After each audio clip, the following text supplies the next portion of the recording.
South Africa's first national convention of the National Dialogue is underway amid both optimism and scepticism. The gathering aims to tackle the country's deep socio-economic and governance crises through broad-based engagement, with over 750 delegates drawn from more than 200 organisations. But questions remain about the cost of the event, its potential impact, and whether it risks becoming yet another talk shop. To discuss this further, I'm joined by Kganki Matabane, the CEO of Black Business Council. Kganki, always good to speak to you. Now, what is the Black Business Council's core reason for supporting this dialogue, given the scepticism that it could become another costly talk shop? Thank you very much, Hugo, and thank you very much for Newzroom Afrika viewers. The importance of solving South African problems is there. I think we all agree that we do have a crisis. We've got a crisis of unemployment, crisis of economy that is not growing, crisis of crime, crisis of corruption, and all those negative things. So we all agree that those are problems. What seems to be lacking is the solution. How do we resolve these issues? And for us, we think the dialogue, if handled properly, may be that missing link that will then come and try and resolve these challenges and crises that we have in South Africa. Kganki, let's focus on that term or that wording that you've used, handled properly. What does handling properly look like for you? Because there's been much conjecture around this. I think handling properly is making sure that it does not cost too much. It is as inclusive as possible. People don't eat the money that is meant for the summit, for the dialogue, and everyone almost feels like their views have been taken into account. Remember, this is just the beginning of a journey that is probably going to last for almost 12 months. So even though you may not necessarily accommodate 100%, like it happens in everything that happens in South Africa, you are not likely to get 100% buy-in.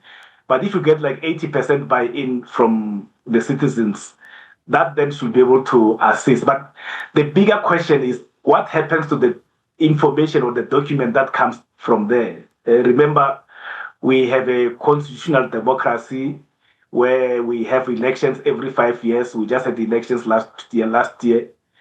What then will be the ultimate end goal of the document that is going to be produced by the dialogue? Because if you don't get that thing right as well, you may end up having to waste a lot of time preparing for this, but no one buys into the document that comes in. So it's very, very important that we need to bring as many people, institutions, associations, foundations as possible, so that ultimately you get that consensus majority buy-in.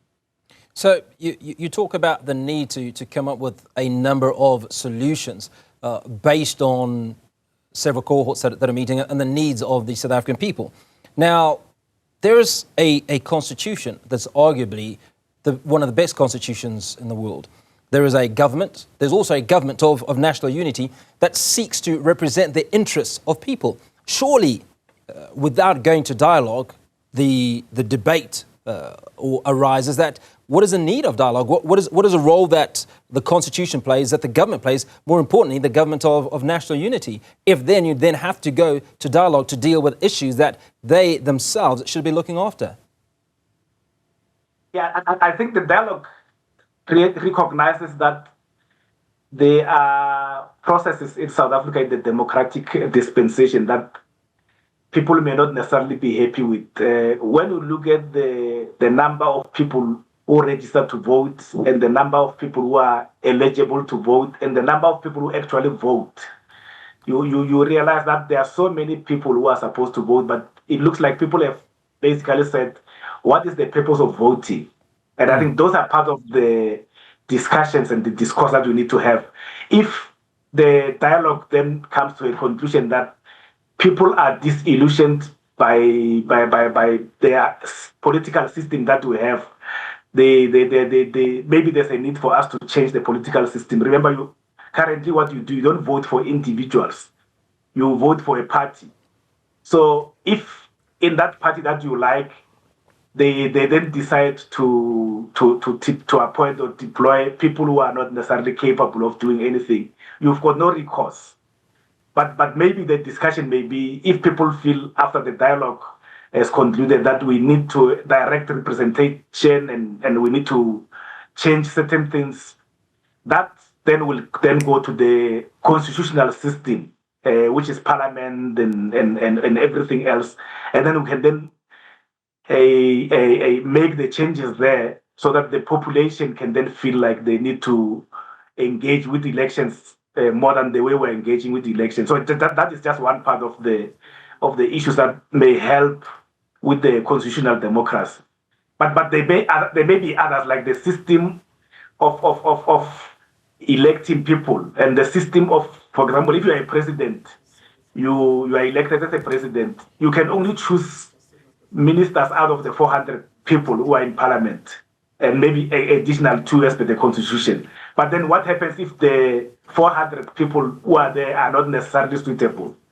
What options do you have as a president? You don't have any other option. So perhaps those are supposed to be some of the issues that needs to be discussed. But again, our issue is that whatever gets discussed or recommended as the solutions for the country needs to be implemented, because we have a lot of solutions that are there but that are not implemented. So our participation there is to say whatever comes out of this must be implemented, and we will be there to make sure that we put the pressure to the administration and government to implement those solutions, because we all know the problems.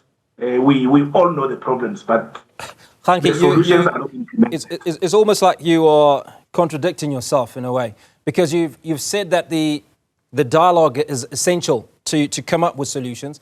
You're also now saying that we know the solutions and the issue is implementation. So are you suggesting that the dialogue is there to address the concerns of the citizens around implementation that's already known? I mean, you've said quite clearly that the problems we're aware of, but it's the implementation process. Do we need to go to dialogue to have conversations around processes of implementation of what everyone knows needs to be done?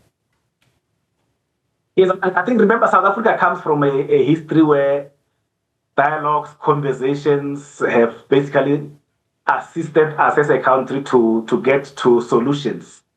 So I did indicate we know the problems, but the challenge is the solutions. Because if you ask anyone now in the country, how do we solve the issue of economic growth? You're going to have probably 100 answers. How do we solve the issue of unemployment? You're going to also get more answers, 100 or so. So we are hoping that the dialogue will help us to reduce those proposed solutions, get to maybe 5 solutions that then we can implement with all our energies. And then we should be able then from there to be able to reach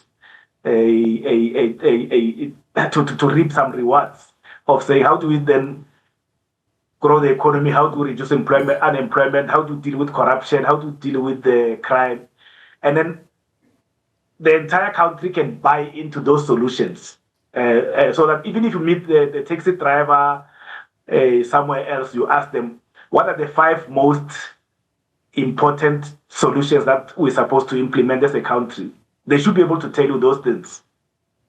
So it raises the question, what accountability mechanisms should be in place to ensure resolutions from this convention lead to action rather than gathering dust? Yes, we today there's a process of electing or selecting a committee, and then that committee will be made up of basically all the sectors in South Africa, so that the monitoring should not be left to government. Because remember, the bulk of the things that needs to be done will have to be done by government, because we've elected a government that is there. The constitution prescribes that we have to be led by a government.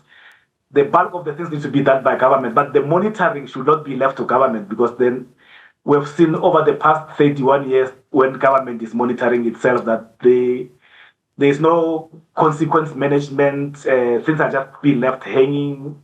There are political considerations when decisions are supposed to be taken.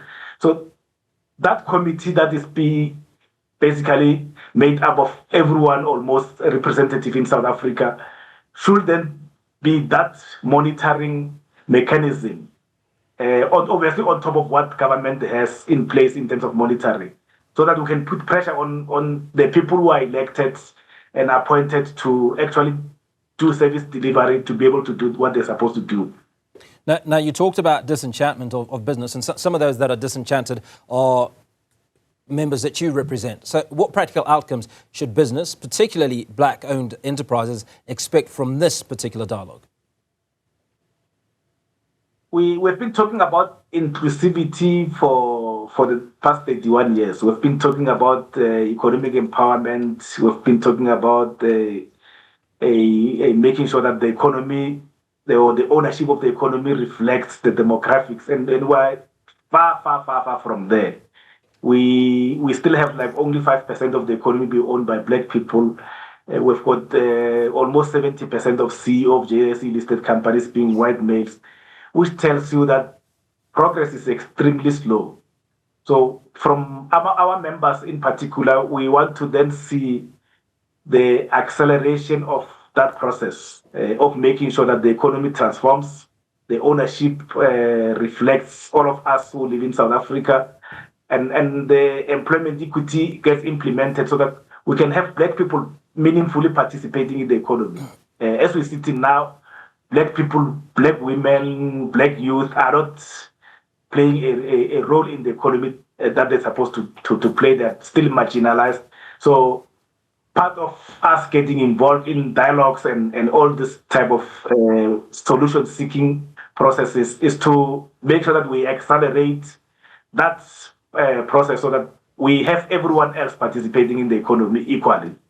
Kganki, my final question speaks to, we've obviously pointed many fingers, or many people have pointed fingers at government for the lack of pace in acceleration or implementation of inclusivity or policies around inclusivity. What we haven't talked about is the resistance to these processes. Just walk us through. I mean, it's not as simple as one would imagine, that you want to implement certain processes for inclusivity. What is the level of resistance that you are feeling or have experienced? The level of resistance is huge. Hence, we are saying government must utilize its powers, like the policies that government has.